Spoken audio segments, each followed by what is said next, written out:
he called her and said, "Hey, like everything's okay. Like don't worry about me. Everything's gonna be fine."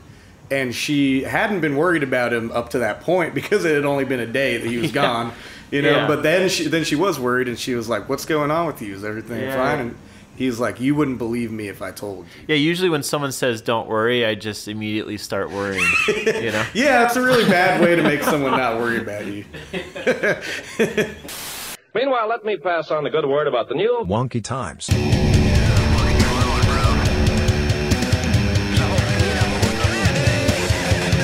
Richard Fuller. Wonky Times. They'll say it's incredible. Wonky Times. Well, Wonky Times.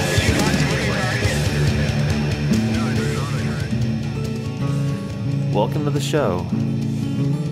I am your host, Matt Sterner. And I'm currently playing my guitar for you. Why, you ask? I was just about to ask you why you were serenading us. That's my co-host, Robo Brian. Well, Brian, today is a very special episode about music and musicians and disappearances. That's right. We're going to talk about a musician who disappeared in 1975. They never saw him again. That is absolutely outrageous. We recently chatted with our friend, Jim McGuinn, and he told us all about it. Okay, I'll stop playing the git fiddle for now. For now, at least. Yeah, actually, yesterday, Brian and I chatted with Jim, and we had a really fun, interesting, and definitely wonky conversation. Shall we just get to the interview? Yes. Let it roll. Okay, here it is. We're good. Check, check, check. 1 2 1 2. Microphone. Testes, 1 2. All right, my buddy Jim McGuinn is here for story time today. Jim? Story time. How we doing? Good to be here, Matt. Yeah, thanks for joining. You're a pretty creative dude, a great friend, musician, and in my mind, you're a legendary musician's grandson. Yeah, I appreciate that, man. Yeah, my grandfather was in the band The Byrds. Roger McGuinn, he was the front man of that band, and yeah, so I guess I got a lot of music in my blood. Oh, I really love the Birds. To everything turn, turn, turn. There is a season turn, turn, turn. That's my favorite song by your grandpa. And so we're not really going to talk about him too much, but we're going to talk about another musician that his name's Jim also. Yeah. Jim Sullivan. And I don't think I ever listened to him before until you brought him up to me. What's his music background, his musical background? Well, you know, he started out in San Diego with a band called The Survivors, kind of a rock and roll band. And then he moved to LA and kind of started doing his own solo thing. I guess his influences are a lot of country and folk sort of stuff, but a little bit psychedelic and, yeah, just really cool, kind of cool vibe to it. I did listen to a little bit of his music before you came here into my dungeon to record this It's a nice dungeon you got here. So you were telling me that he disappeared in New Mexico. Uh-huh. What's going on there? What is this? So, it's a weird story. It's still unsolved, you know. They never figured out what happened to him. He recorded a couple of albums, and they were all, like, you know, critically acclaimed for, like, other musicians. Other musicians liked him a lot, but he never really sold a lot. And so, for the record labels and the music industry, they kind of saw it as a failure, you know. He didn't really go anywhere with those. Okay. And after that, he started drinking a lot and was kind of having a hard time. And his marriage was falling apart and everything. So he decided in 1975, in March, he was like, you know, I'm going to just try one more time, like give it the last hurrah and move to Nashville. And, you know, just try to... San Diego? Yeah, from LA. He was living in LA at the time. And yeah, so he just kind of was, he was thinking this is my last shot. You know, I'm going to try to revamp my music career in Nashville. And he talked with his wife, and he had a son at the time too, and another baby on the way. But he talked to his wife, and they decided, like, best thing to do is for him to go out there and try, you know, shoot his shot, try it out. Yeah, different environment. Yeah, and before they moved out, you know, he was going to kind of get his foot in there. And yeah. The UFO album, which is what I first listened to, it came out in 1969. and then he disappeared in 1975. Right. Like, did he somewhat like summon his own disappearance, or did he have like a vision of his abduction, like his future abduction? Yeah. Yeah, That's I don't know. that's the interesting weird. thing, man. Is like, yeah, that album UFO was all about the kind of paranormal and supernatural stuff, and I mean, I know that he definitely believed in all that kind of stuff. And when he was out there, he actually disappeared kind of near Roswell, New Mexico, in the desert, like in the New Mexico desert. Yeah, so that's kind of a weird coincidence, and I think that's why it got a little notoriety more than a lot of disappearances did, because that kind of coincidence. And this was after the whole Roswell crash and all that. Yeah, because that happened in the 40s, I think. Yeah, I haven't listened to the full UFO album yet, but I listened to the UFO song, and in my opinion, he kind of hints that maybe he wants to like leave, and he kind of wants to leave this. Wherever he is, this plane of reality. Like, he wants to hitchhike to space. Yeah. Should we listen to a quick clip of that? Yeah. Here it is. Hold your horses. We aren't allowed, by copyright laws, to play this song on our show. I'm sorry for being a party pooper. Yeah, I mean, it's a pretty catchy song, too, don't you think? Oh, yeah, I love that song. I listened to it this morning in bed when I was, like, waking up this morning. It's a good song to kind of wake up to, man. Like, a half-asleep sort of dreamy vibe to it. Yeah, the lyrics that stood out were the ones where he says, did he come by UFO? Think he'll ever come again a different way? And maybe he has come and gone while I was away. Right. It's like, I feel like this wasn't his first encounter. Yeah. I agree. Like, I think he was very into all that stuff, and he knew a lot about it and believed in it. So he actually had a strong belief in mysticism, and his whole family were all huge fans of Edgar Cayce. So the idea of spiritual awareness and jumping timelines, he had a big awareness of all of that. Yeah, and I think that's true. That's true, Brian. A lot of and his wife was also big into all that stuff too, and so she always, like, when asked about his disappearance, she likes to believe that he's up there with the aliens, or like, traveling interdimensionally or through time and space or whatever. Yeah, it's a lot more of an appealing thought than the alternatives. Oh, and then what I was thinking, like, when I was listening just to that one song, it made me kind of like want to listen to everything. He has the 2 albums, pretty much, right? Mm-hmm. But it made me think, like, maybe he was abducted once before, got inspired. Yeah.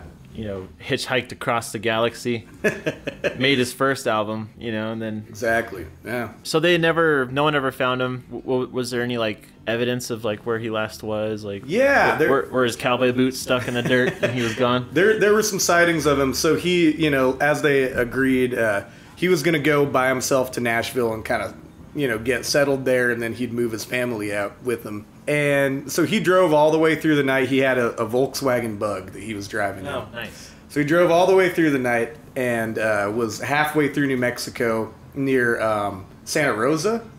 Okay, I think I've heard of that, or driven through it or something. Yeah, it's kind of rural New Mexico, but he was driving out there, and he was pulled over because he was kind of swerving all over the road, and they pulled him over. They did a sobriety test on him. He didn't have anything in his system, and they just figured he was really fatigued and exhausted, which he told him. He was like, I've been driving for like 24 hours or whatever from L.A., and so he... And that's a boring drive, too, during some of that stretch. Yeah, it's just kind of empty desert, yeah.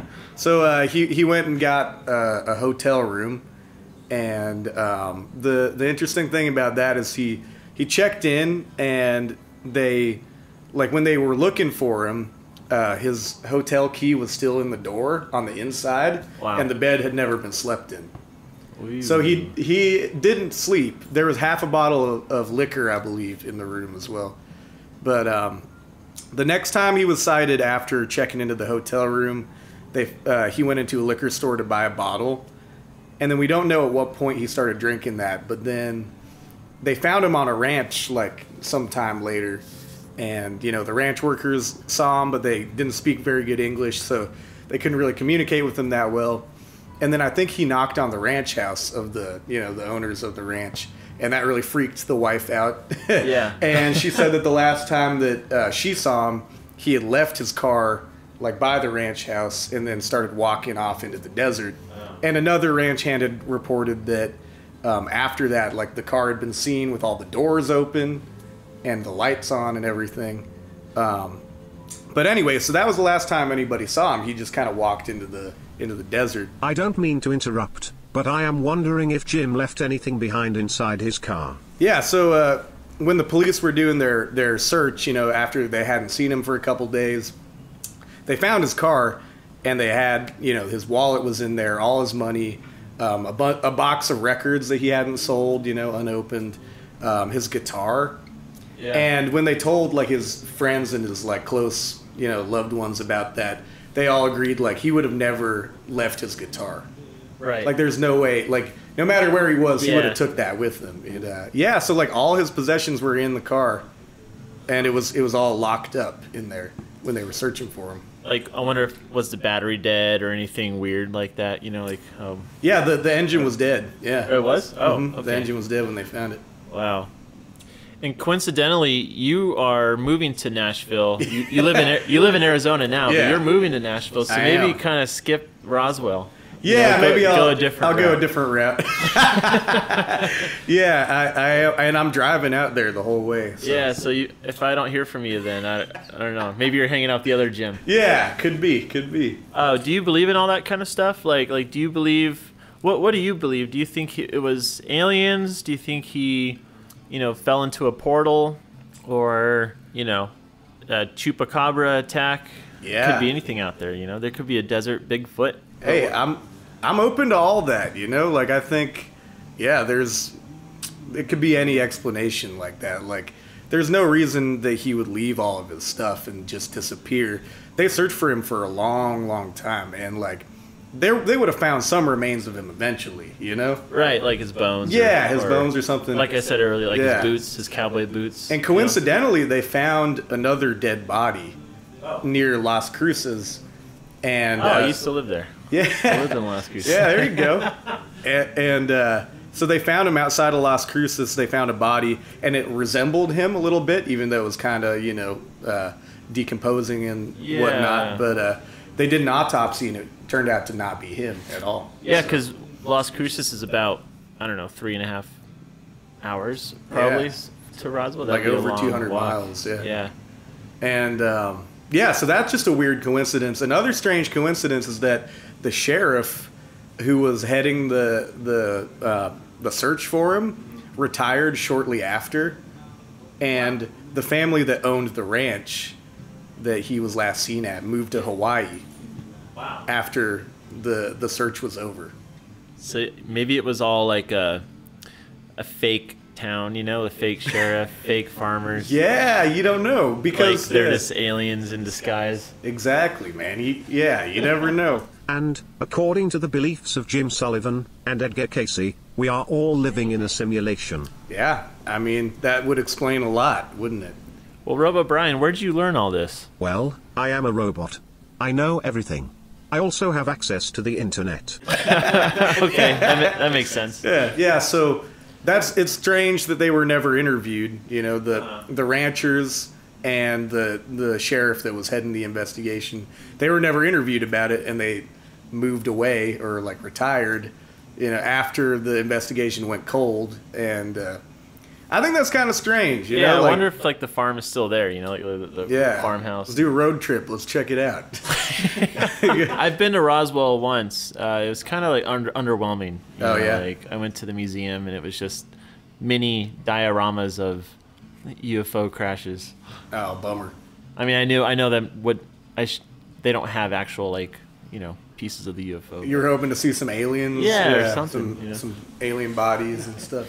And all of this happened like 20, 30 years or less after the Roswell incident, where they covered up that whole thing. Do you think this is some kind of cover up, or I don't know? What do you think? Yeah, I mean, it would make a lot of sense because it happened so close to there, and nobody just falls off the face of the earth, as far as we know. Like, yeah, it makes you wonder if maybe he knew too much, or saw too much, or saw something, or Yeah. Yeah. That is true. Like, maybe he did see something when he was there, and now he's on some island with Tupac and Elvis Presley. Could be, man. Well, the strange thing is that the last time his wife spoke to him on the phone, he called her and said, hey, like, everything's okay. Like, don't worry about me. Everything's going to be fine. And she hadn't been worried about him up to that point because it had only been a day that he was gone. Yeah. But then she was worried, and she was like, what's going on with you? Is everything fine? And he's like, you wouldn't believe me if I told you. Yeah, usually when someone says don't worry, I just immediately start worrying, Yeah, it's a really bad way to make someone not worry about you. Especially out of the blue like that. Yeah. Hey, I just don't want you to be worried about me, all right? Or when my mom says, hey, can you call me? I just think it's something terrible, Yeah. But it's like I can't turn the Roku on. All right, Jim. Well, thanks for chatting with me. And have a safe trip over to Nashville. Maybe take a different turn around Albuquerque or something. Yeah. Maybe I'll take a different route. Yeah. But yeah, you better call me when you get there. I'll call you right up. Put on your location services so I can follow you, your every move.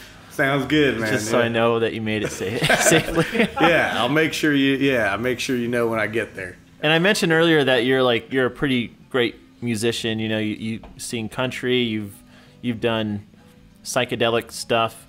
Yeah. And speaking of following, not in a creepy way, but Jim, how can people follow you online, like social media and all that? Yeah, you can find me on Instagram at jim.mcguinn, McGuinn. And I'll be putting some stuff up on Spotify. So yeah, stay tuned for that. Wow. It's a pretty crazy story, right? I mean, they never found him, but it seems like he never really wanted to be found in the first place. Maybe. I learned quite a lot about that musician. Perhaps I'll make a playlist of all of Jim Sullivan's music. Yeah, and speaking of music, let's jam, Brian. Come on. I only know percussion. Will that be okay? Oh, that's perfect. Show me what you got. Show me what you're working with. All right, Brian. Okay. All right.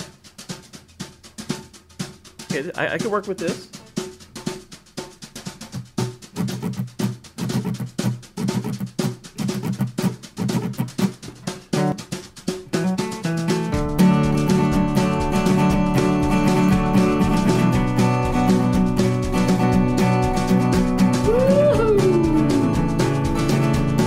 All right, here we go, Brian. Thanks for joining us for another show. Next week's is going to be just as great. Wait and see. And make sure you subscribe to our Wonky Times podcast. It would mean the world to us. Hey, even sharing this would be a plus. Okay, all right, that's enough, Brian. That's enough. And here to take us out is a special message from Wonky Pet Portraits. Later. Please be excellent to each other. When Polly came into my life, I had no idea how much I needed the level of companionship that a dog provides. She lights up my life. And now, thanks to Matt Sterner and Wonky Pet Portraits, I have this incredible painting of her that celebrates the fun, cool, confident gal that she is. Everyone should have a chance to see their pet through Matt's eyes. So what are you waiting for? Head over to wonkypetportraits.com to turn your pet companion into a real work of art.